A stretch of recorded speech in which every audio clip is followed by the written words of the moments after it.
pagi, Assalamualaikum warahmatullahi wabarakatuh. Salam dan bahagia. Perkenalkan, nama saya Nadia Indasari, NIM 2019 01 0068. Yang terhormat Ibu Artita Devi Maharani selaku dosen pengampu mata kuliah Manajemen Agribisnis Fakultas Pertanian Universitas Sarjana Wiyata Taman Siswa Yogyakarta. Pada hari ini, saya akan mempresentasikan profil perusahaan dan pengendalian keuangan PT Indofood CBS Sukses Makmur Tbk. PT Indofood Sukses Makmur Tbk. PT Indofood Sukses Makmur Tbk merupakan salah satu perusahaan besar yang sangat terkenal di Indonesia.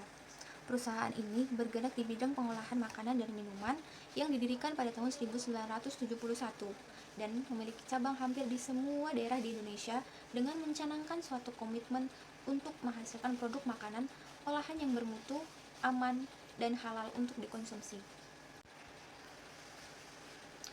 Visi dari PT Indofood yang pertama adalah memberikan solusi atas kebutuhan pangan secara berkelanjutan.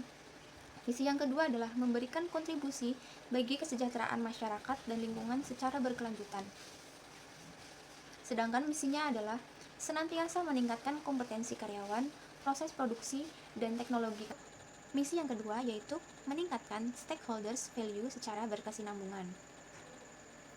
Berikut adalah contoh gambar dari PT Indofood. Nah, lanjut ke sejarah PT Indofood. Jadi, pada tahun 1990, PT Indofood itu didirikan dengan nama PT Panganjaya Inti Kusuma. Kemudian, memulai kegiatan usahanya di bidang makanan ringan. Kemudian, pada tahun 1994, mengganti namanya menjadi PT Indofood Sukses Makmur dan mencatatkan saham di Bursa Efek Indonesia atau BEI. Selanjutnya, pada tahun 2008, grup agribisnis ini memasuki kegiatan usaha gula dengan mengakuisisi PT Laju Perdana Indah. Grup CBP memasuki kegiatan usaha dairy melalui akuisisi PT Indolacto. Nah, PT Indolacto merupakan salah satu produsen produk dairy terkemuka di Indonesia.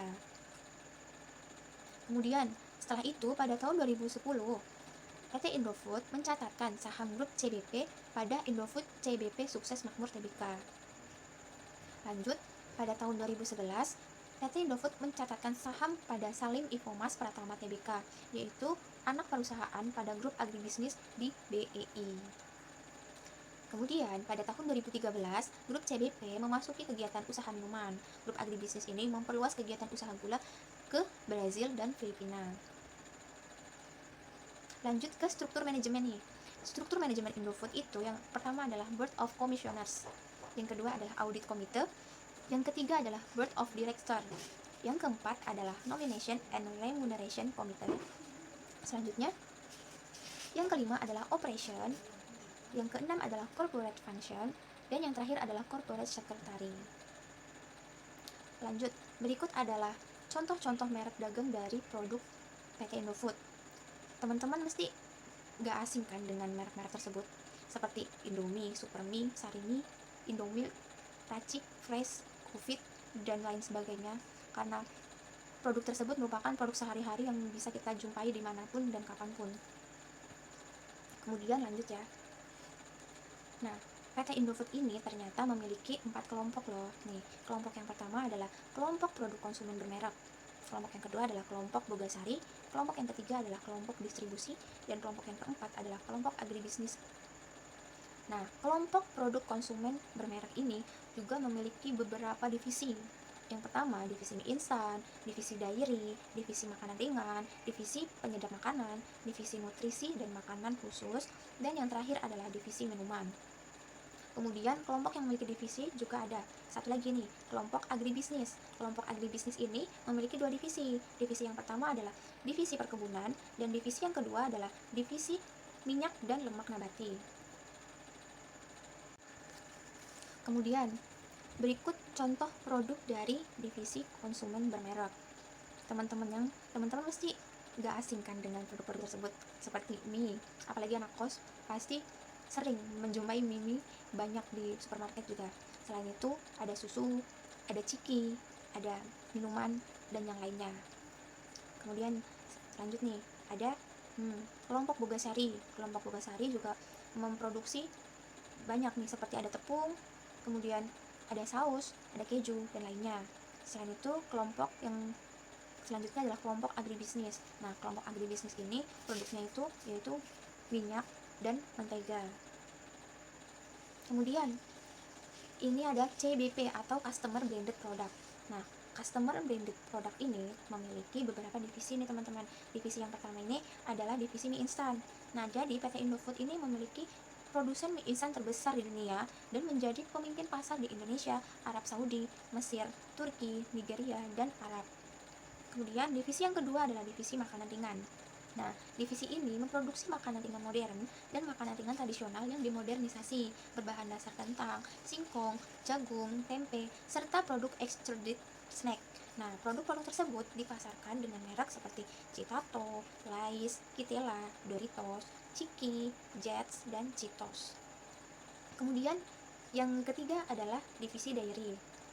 Divisi dairy merupakan salah satu produsen terkemuka di Indonesia loh untuk produk susu ultra high temperatur atau UHT.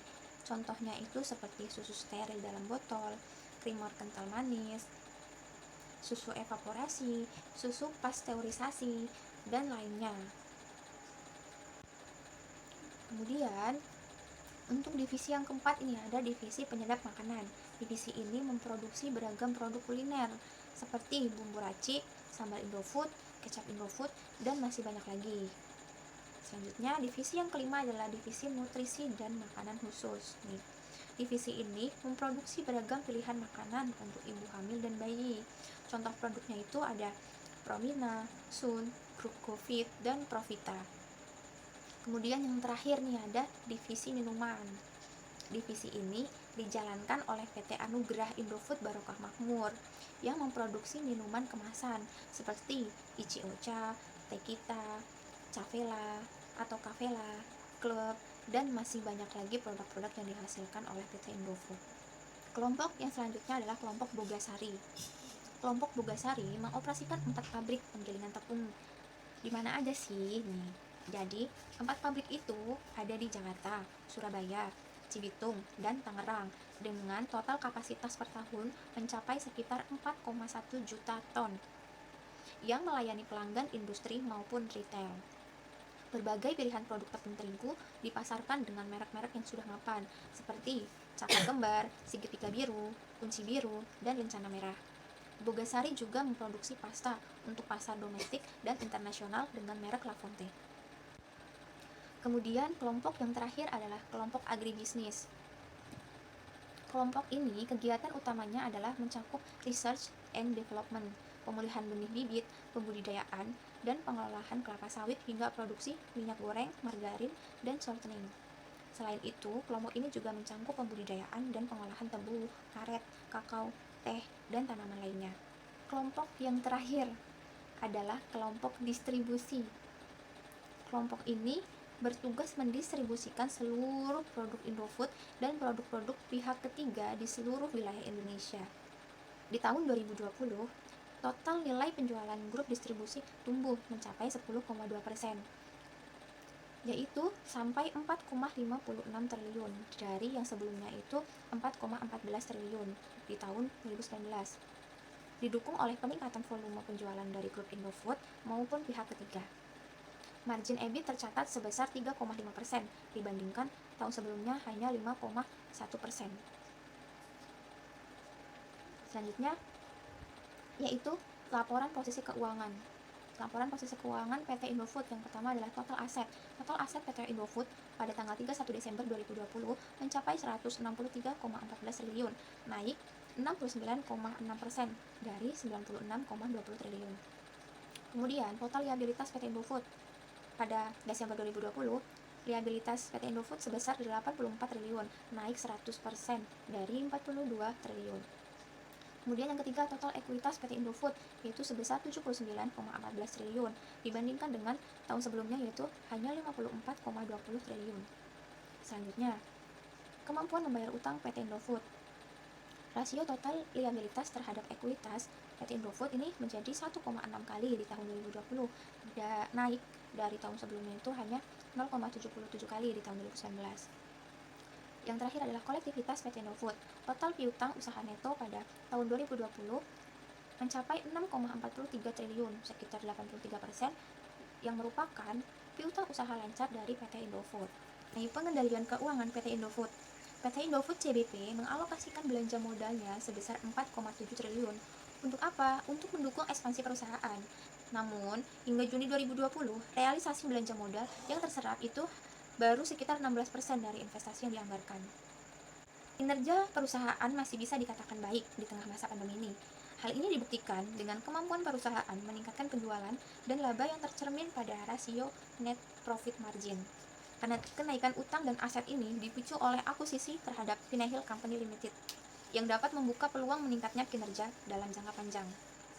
Oleh karena itu, perusahaan harus lebih efektif dalam menggunakan utang dan memanfaatkan aset tersebut. Demikian presentasi dari saya. Terima kasih atas perhatiannya. Apabila terdapat kesalahan kata, saya mohon maaf yang sebesar-besarnya. Wabillahi taufik wal hidayah. Wassalamualaikum warahmatullahi wabarakatuh. Salam.